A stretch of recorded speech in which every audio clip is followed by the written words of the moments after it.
तो हाय श्रीजिता, सबसे हाय। पहले जानना चाहेंगे बिग बॉस में आप गई थी लेकिन अब एलिमिनेट होके बाहर आ गई है, कैसी रही पूरी जर्नी? जर्नी तो बहुत ही छोटी रही है पर बहुत खूबसूरत रही है। 14-15 दिन मैंने बहुत सारे मेमोरीज़ बनाया। बहुत कुछ सीखने के लिए मिला है।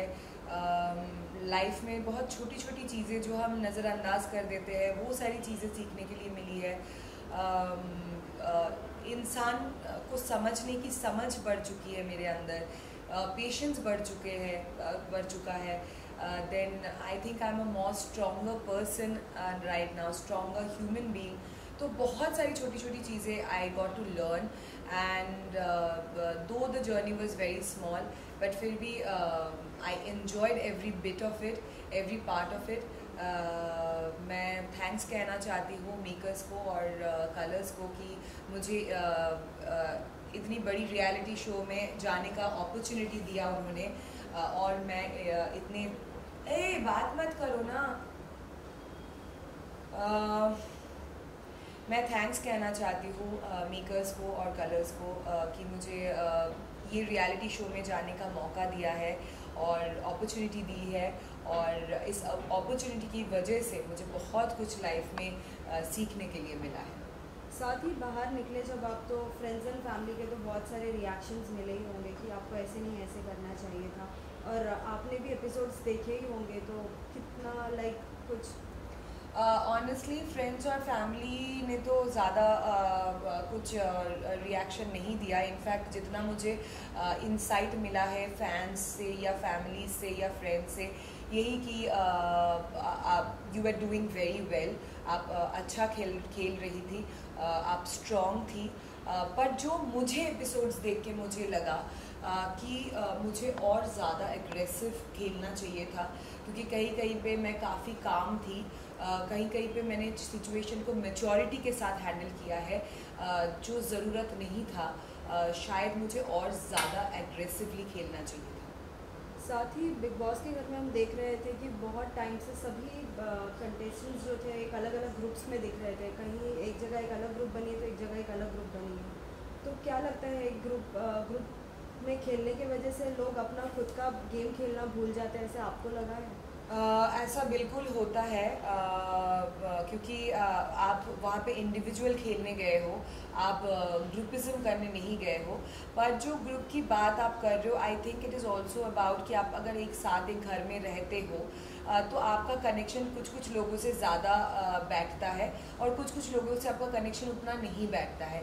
तो जिन जिन लोगों से आपका कनेक्शन बैठता है फिर आप उन्हीं के साथ घुलने मिलने लग जाते हो। कहीं ना कहीं जहाँ पे मुझे लगा मेरा गेम भी थोड़ा सा गलत गया था, जब मैं वैसे किसी ग्रुप का पार्ट नहीं थी, मैं ऑलमोस्ट सबसे ही बात करती थी, पर कहीं ना कहीं मेरा गेम थोड़ा सा गलत गया है फ्रॉम द 10th और 11th डे, जब से मैं ज़्यादा निमृत और गौतम और सौंदर्या के साथ हैंग आउट कर रही थी, क्योंकि मेरा बहुत ज़्यादा एनर्जी सौंदर्या और गौतम के रिलेशनशिप को सॉल्व करने में निकल जा रहा था, जो इनफैक्ट निमृत का भी हो रहा था, क्योंकि वो उस टाइम पे वो सब स्टूपिडिटी चल रहा था किसिंग विसिंग का, कि शालीन उसको किस कर रहा है, वो शालीन को किस कर रही है, और ये सारी स्टूपिडिटी चल रही थी। And obviously Gautam was kind of close to me and Nimrit, तो वो बहुत ज़्यादा अपसेट हो गया था और बहुत ज़्यादा गुस्से में आ गया था। तो काफ़ी टाइम हमारा निकल गया था उस टाइम पे उसको समझाने में या सौंदर्य को समझाने में, जो कि ज़रूरत आई थिंक बाहर आने के बाद मुझे लगता है कि दैट वाज नॉट रिक्वायर्ड, क्योंकि मैं उन दोनों का गेम खेलने वहाँ नहीं गई थी। ठीक है, as a nice human being मैं उन दोनों को समझा सकती हूँ। आफ्टर ऑल जो डिसीजन होगा उनका, वो भी एक बड़े इंडिविजुअल है, वो खुद डिसीजन लेंगे, समझा के कुछ फ़ायदा होता नहीं है। पर मैंने और निमृत ने शायद बहुत टाइम वेस्ट वहाँ पे कर दिया था जो रिक्वायर्ड नहीं था। या जब आप इविक्ट हुई तो आपको ऐसा लगा कि नहीं, मुझे नहीं होना चाहिए था, मेरे बदले कोई और कंटेस्टेंट को होना चाहिए था, क्योंकि मैं तो मेरा गेम सही खेल रही थी, मैं तो सभी नियम सभी चीज़ों का सही तरीके से खेल रही थी? ऑनेस्टली जब मैं एविक्ट हुई थी मैं बहुत ज़्यादा शॉक थी।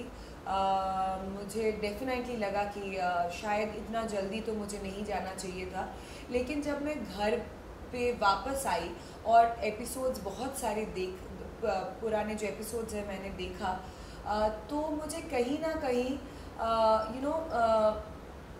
लगा कि हाँ, इतना जल्दी नहीं जाना चाहिए था। मैं तो अच्छा खेल रही थी, पर कहीं ना कहीं ये भी नॉलेज मुझे लगा कि यहाँ पे मैं बेटर खेल सकती थी। साथ ही बीच में बिग बॉस ने भी बीच में रियलाइज़ कराया था कि आप और टीना बहुत अच्छे दोस्त थे, लेकिन साथ ही हम देख रहे थे कि बहुत ही बैक बिचिंग टीना भी एक साइड से कर रही थी। क्या लगता है as a like friend she should have not did that, कि वो लाइक गेम के लिए कुछ भी कर रही थी जैसे? नहीं, आई डोंट थिंक वो गेम के लिए कर रही थी, क्योंकि मैं उनको पिछले 10 साल से जानती हूँ और वो बहुत ही एक इनसिक्योर किस्म की लड़की है, और उन्होंने ये चीज़ें बहुत बार किया है। जो वो वहाँ पे बोल रही थी वो उसकी बिलीफ है, उसका थॉट है वो, और वो मानती है मेरे बारे में ऐसा। वो गेम के लिए मेरे बारे में ऐसे नहीं बोल रही थी, वो जेन्युइनली मानती है कि तुम लोग मेरे फ्रेंड्स हो, तुम क्यों श्री के साथ भी जाके बैठते हो, मुझे उसका वाइब्स अच्छा नहीं लगता, वो क्यों आके हमारे साथ बैठ जाती है, मैं नहीं बैठूंगी फिर। वो उनका खुद का मानना है, क्योंकि वो इनसिक्योर फील करती है। क्या क्वेश्चन था? कि एज इन लाइक वो आपकी अच्छी फ्रेंड है और ओ या, तो फर्स्ट ऑफ ऑल हम बिल्कुल अच्छे फ्रेंड नहीं थे। It was more like a taunt, जो सलमान सर ने भी बोला था, इट वॉज अ टॉन्ट। वो साफ दिख रहा था कि हम अच्छे फ्रेंड नहीं है, क्योंकि मैं भी उनके साथ बात नहीं कर रही थी, और वो कॉन्स्टेंटली मेरे पीठ पीछे बहुत सारी चीज़ें वो डिफरेंट लोगों को जगह जगह पे जाके बोल रही थी, जो निकलने के बाद मुझे एपिसोड देख के पता चला। और obviously we were never friends. साथ ही बिग बॉस के घर के बाहर निकलने के बाद लाइक सही ऐसी ही बात है कि पूरा रूटीन चेंज हो जाता है, तो कितना सबसे ज़्यादा मिस किया है कोई ऐसा कंटेस्टेंट जिसके साथ हमेशा से डेली लाइक बहुत अच्छा बॉन्ड था? ऑनेस्टली हाँ, रूटीन तो बिल्कुल भी चेंज हो जाता है कि आप बाहर की दुनिया के साथ बिल्कुल कनेक्ट नहीं कर पाते हो। अभी तक मैं कनेक्ट नहीं कर पा रही हूँ। शायद मेरा शरीर इधर है, पर दिमाग, मेरा सोल, मेरा सोच, सब कुछ उसी घर में भटक रहा है। और मैं ऐसा किसी एक को ऐसा कुछ नहीं कि मैं मिस कर रही हूँ। मैं बहुत लोगों को मिस कर रही हूँ। मैं वो माहौल मिस कर रही हूँ, वो कांस्टेंट बातचीत में मिस कर रही हूँ, वो उस घर को मिस कर रही हूँ, और डेफिनेटली बिग बॉस की आवाज़ को मिस कर रही हूँ। साथ ही हमने देखा कि बीच में आपकी बहुत लोगों के साथ थोड़ी बॉन्डिंग थोड़ी वैसी हो गई थी, जैसे किचन एरिया में गौरी के साथ कुछ चीज़ें हो रही थी जिस पे आपने भी कुछ कहा और गौरी ने भी कुछ कहा। क्या लगा कि किसकी गलतियाँ थी और किसे उसमें लाइक सुधार रखना चाहिए था? देखिए, गलतियाँ तो मतलब मेरे हिसाब से ऑब्वियसली वो गलत थी, उनके हिसाब से मैं गलत थी। मेरा सिर्फ यही कहने का पॉइंट था उस टाइम पे कि बी लिटिल सेंसिबल। जो मैं एक्सपेक्ट कर रही थी कि गौरी थोड़ी सी सेंसिबिलिटी दिखा देती तो बेटर रहता, क्योंकि उन्होंने अपना खाना खा लिया, पर बाकी लोगों को भी भूख लगती है, उनके बारे में भी सोचना चाहिए। अगर आप एक घर में साथ में रह रहे हो तो सिर्फ अपने बारे में आप नहीं सोच सकते हो, आपको बाकी लोगों के बारे में भी सोचना ज़रूरी है। दूसरी बात, जो जेस्चर उन्होंने किया था वो बहुत ही अश्लील था, एटलीस्ट फॉर मी, क्योंकि मैंने ज़िंदगी में वैसा जेस्चर कभी नहीं देखा था किसी को भी करते हुए। उसका मीनिंग एग्जैक्टली क्या है वो भी मुझे अभी तक समझ में नहीं आया। दर्शकों को शायद उनके पीछे वाला एंगल से दिखाया गया है, पर हमने वो जेस्चर सामने से देखा था, और उन्होंने बहुत ही अश्लील जेस्चर किया जो हमारे कल्चर को सूट नहीं करता है, because India has a very rich culture, और ये एक बहुत ही डिग्निफाइड बड़ा शो है, बड़ा रियलिटी शो है, करोड़ों लोग इसको देख रहे हैं, और मुझे नहीं लगता कि ऐसे शो में आपको ऐसा कोई जेस्चर करना चाहिए। और बात इतनी बड़ी भी नहीं थी कि इस बात से आपको इतना गुस्सा आ गया कि आप इतना गंदा एक जेस्चर करोगे। हाँ, पर मैंने जब एपिसोड देखा, मैं ऑडियंस को यही कहना चाहूँगी कि मैं बिल्कुल भी क्लासिस्ट या एलिटिस्ट नहीं हूँ, जो बहुत लोगों ने मेरे बारे में सोचा। मैं खुद भी एक छोटे शहर से आती हूँ, बहुत ही मिडिल क्लास बेसिक फैमिली से आती हूँ, and I love basic. I am a very humble person, और मुझे बेसिक चीज़ें बहुत पसंद है, सादी देसी चीज़ें। आई एम वेरी देसी इन शॉर्ट। मैंने जो स्टैंडर्डलेस ये चीज़ जो बोला था, जो इतना ज़्यादा हाईलाइट हुआ था, वो उस मैनर के बारे में बोला था, उस जेस्चर के बारे में बोला था कि this is not my standard, मैं उस स्टैंडर्ड की जेस्चर कभी कर ही नहीं सकती हूँ। मैंने पर्टिकुलरली उस सिचुएशन को रेफ़र किया था कि एक छोटी सी बात पे आप इतना गंदा एक जेस्चर कर रहे हो, अश्लील जेस्चर कर रहे हो, दैट इज़ स्टैंडर्डलेस। नॉट कि आपके बैकग्राउंड क्या है, आप कहाँ से आते हो, वो मेरी मेंटालिटी नहीं है, क्योंकि मैं खुद भी बहुत बेसिक और देसी या दैट्स ऑल। एंड अगर मैंने किसी का सेंटिमेंट कुछ हर्ट किया हो then I am really very sorry, but मैं वापस से बोलना चाहती हूँ, मैंने उस सिचुएशन को, उस सर्कमस्टेंस को, उस झगड़े को मीन किया था, उस जेस्चर को मीन किया था। साथ ही हमने देखा हाल ही में सुम्बुल के डैड भी आए थे, उसे कहीं ना कहीं वो समझाने की कोशिश कर रहे थे, एक इंडिकेशन देने की कोशिश कर रहे थे। जो ग्रुप होता है वो कहीं ना कहीं आपका यूज़ करता है, लेकिन वो समझ नहीं पा रही थी। आपको क्या लगता है कि और भी कितने लोग हैं इसमें जो अभी भी एक ग्रुप के चक्कर में फंसे ही जा रहे हैं और खुद का गेम खेल नहीं पा रहे?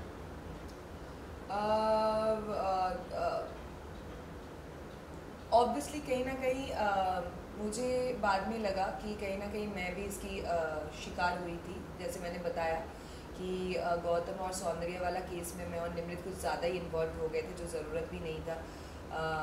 पर आप जब घर के अंदर रहते हो और आप जेन्युइनली लोगों के लिए केयर करने लग जाते हो, and I am a very caring person, मैं जेन्युइनली गौतम या सौंदर्य के लिए केयर कर रही थी। पर जब अब मैं बाहर से आके चीज़ें देख रही हूँ तो मुझे लग रहा है कि कहीं ना कहीं इनका रोमांस भी फेक है, तो मैं क्यों किसी फेक चीज़ के लिए केयर कर रही थी। अगला target is for sure Sumbul, क्योंकि सुम्बुल को आके उसके पापा समझा के जाने के बाद भी अंकल ने उस दिन बहुत अच्छी चीज़ें कही है, फिर भी वो नहीं समझ रही है, क्योंकि कहीं ना कहीं वो अपना पोजीशन खो रही है घर के अंदर और वो वीक पड़ रही है, और उसको कहीं ना कहीं किसी का सपोर्ट की कॉन्स्टेंटली ज़रूरत है, और उस डिपेंडेंसी की वजह से वो कॉन्स्टेंटली शालीन और टीना के पास जा रही है और उनको सॉरी बोल रही है, जबकि उनकी गलती भी नहीं है। आप शालीन और टीना को किस बात के लिए सॉरी बोल रहे हैं? सो या I would say Sumbul is also getting involve in this whole thing, group वाला चीज़ में, और वो अपना गेम सही से नहीं खेल पा रही है। साथ ही ये भी जानना चाहेंगे, हाल ही में लाइक शालीन ने भी कहा था कि जो मेरी वाइफ है वो मेरी बहुत ही अच्छी फ्रेंड है, लेकिन उसके बाद ही बाहर बहुत सारे लाइक रिएक्शंस आए, आपने भी पढ़े होंगे, आपने भी देखे होंगे। क्या लगता है जो वो कहते हैं वो सच होता है या फिर वो एक झूठी गेम, एक झूठा फेस लाइक? नहीं, शालीन का मुझे डेफिनेटली डे वन से ही ऐसा लगता है, और बहुत जगह पे भी शायद मैंने ये कहा है that I don't like Shalin because he is extremely fake. वो बहुत ही एक फेक इंसान है। वो कॉन्स्टेंटली कोशिश करते हैं कि अपने बारे में एक फेक इमेज क्रिएट करने के लिए, और वो अपने बारे में एब्सोल्युटली फेक चीज़ें सोचते हैं। वो मतलब अपने बारे में सोचते हैं कि वो सातवीं आसमान में रहते हैं, like all about air, and he is living in a bubble. और वो मैंने पहले भी बोला है कि बबल का क्या होता है ना, कि ज़मीन के ऊपर तो रहते हैं पर बहुत ही जल्दी फट भी जाता है। तो ही इज़ वेरी फेक, और मुझे उनके पर्सनल उस स्पेस पे मैं कमेंट नहीं करना चाहती हूँ कि उनकी वाइफ के साथ उनका क्या रिलेशन है क्या नहीं है, क्योंकि मैंने कभी नहीं देखा है उन दोनों को। But about the show, in the show मैंने जितना शालीन को देखा और समझा है, he is extremely fake. He is constantly trying to portray an absolutely fake image about him towards the audience. साथ ही बीच में जब सलमान सर आए थे अंदर, like dinner party and all हुई थी, उसमें कहीं ना कहीं शालीन भी खुल के बोल दिया था, शालीन ने भी, कि अगर मुझे अगर बिग बॉस का अगर पूरा का पूरा as an like Salman sir की जगह पे आने मिले तो मैं तो आने के लिए रेडी हूँ। लेकिन इस पर बहुत सारे लोगों के कमेंट्स और रिएक्शन आए थे, आप सभी के रिएक्शंस क्या थे? हमारे रिएक्शन भी ये था कि भाई मतलब आपने मतलब उस पर रहो, सलमान खान बनने की कोशिश ना करो, क्योंकि दीज आर लेजेंड्स, राइट? वो लोग लेजेंड्स हैं, और अगर वो आज एंकरिंग कर रहे हैं तो वो 15 या 16 सालों से कर रहे हैं, और वो डेफिनेटली बहुत अच्छे कर रहे हैं। सिर्फ आप जैसे मैंने बोला, वो फेक इमेज और फेक वजह से, क्योंकि मैं अपने आप के बारे में इतना ऊंचा सोचता हूँ या सोचती हूँ कि मैं अपने आप को सलमान खान की जगह पे देख रही हूँ। बहुत ज़रूरत है कि आपके आंखें खुल जाए और आप उस जगह पे कभी नहीं पहुँच सकते हैं। ही इज़ अ लेजेंड, तो please try to be more respectful towards this kind of people. मुझे लगता है कि उनके अंदर इसकी भी कमी है रिस्पेक्ट दिखाने की भी कमी है। जिस तरीके से उन्होंने डॉक्टर के साथ बात किया या जिस तरीके से वो ये सब बोल जाते हैं, he needs to learn morals and how to respect people. साथ ही फर्स्ट डे से हमने देखा था कि अर्चना और निमृत के बीच में बहुत सारे क्लैशेस हो ही रहे थे। कहीं ना कहीं लोग ये भी कहते थे कि अर्चना तुम्हारी आवाज़ बहुत लगती है और जब भी तुम बोलती हो कोई मुद्दे पे नहीं बोलती, सिर्फ तुम दिखने के लिए बोलती हो। आपको क्या लगता है, वाकई अर्चना ऐसी है? नहीं, एक्चुअली मुझे भी इनिशियली ऐसा लगा था, बट वो बहुत ही फ़नी लड़की है, फुल ऑन एंटरटेनमेंट है। अभी अगर वो दिखने के लिए भी कर रही है तो भी सही, क्योंकि वो एंटरटेन कर रही है लोगों को, राइट। और शो हम क्यों देखते हैं? एंटरटेनमेंट के लिए आफ्टर ऑल। तो वो अगर दिखने के लिए भी कॉन्स्टेंटली कैमरा के साथ बात करती है या दिखने के लिए भी वो कॉन्स्टेंटली बिग बॉस से बात करती है, so there is not a problem in that, क्योंकि सभी वहाँ पे दिखने के लिए ही चीज़ें कर रही है। एटलीस्ट वो लोगों को हंसा तो रही है। साथ ही श्रीजिता ये भी पूछना चाहेंगे कि अगर जिस तरीके से एवरी ईयर हम बिग बॉस में देखते हैं, कोई ना कोई एक कंटेस्टेंट ऐसा होता है जो सभी को अपने साथ लेके चलना चाहता है कि अगर तू उससे बात करेगा तो मैं तुझसे नहीं बात करूँगी। एज अ बिग बॉस की दादी या दादा, जो भी हम बोल सकते हैं, आपको क्या लगता है कौन है वो? टीना, क्योंकि ऑब्वियसली मैंने देखा है शालीन और गौतम और निमृत को कॉन्स्टेंटली वो ब्रेन वॉश कर रही थी, तू अगर श्रीजिता के साथ बैठी तो मैं नहीं बैठूंगी, तुम लोग क्यों श्रीजिता की टीम में जा रहे हो, तुम लोग क्यों श्रीजिता से बात कर रहे हो। तो कॉन्स्टेंटली वो ये चीज़ इन दोनों को मैनिपुलेट करने की कोशिश करती रही।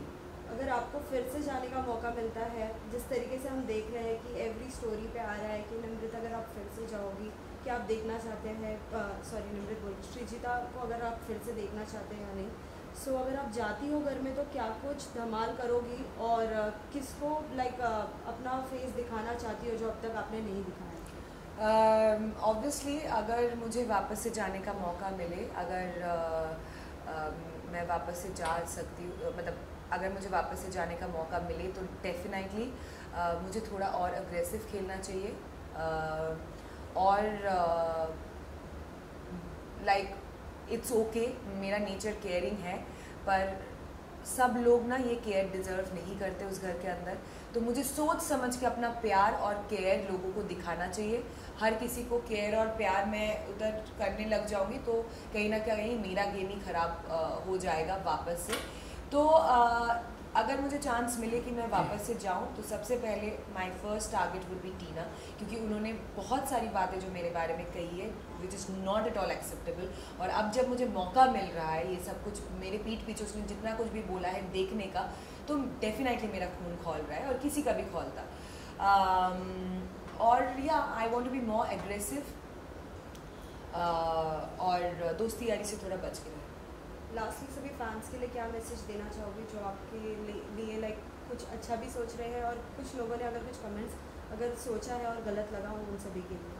मैं यही कहना चाहती हूँ कि thank you so much for your love and support and your vote. Thank you, I really mean it. और जैसे कि मैंने बोला है पहले भी, मैंने क्लियर किया है कि शो के दौरान अगर मैंने किसी का भी किसी तरीके से भी अनजाने में इमोशंस हर्ट किया हो या किसी को मेरा कोई जेस्चर अगर बुरा लगा हो, then I am very very sorry about it, क्योंकि मेरा ऐसा बिल्कुल भी इंटेंशन नहीं था। और दूसरी बात, आपके कमेंट्स काफ़ी आ रहे हैं मेरे पास, काफ़ी मुझे उससे इंसाइट्स मिल रहे हैं, इसीलिए ऐसे ही मेरे बारे में ट्वीट करते रहिए, कमेंट्स करते रहिए ताकि मुझे और इंसाइट्स मिले। And thank you so much for all your love and support. और अनजाने में अगर कुछ गलती हो गई है then sorry. Thank you. Thank you.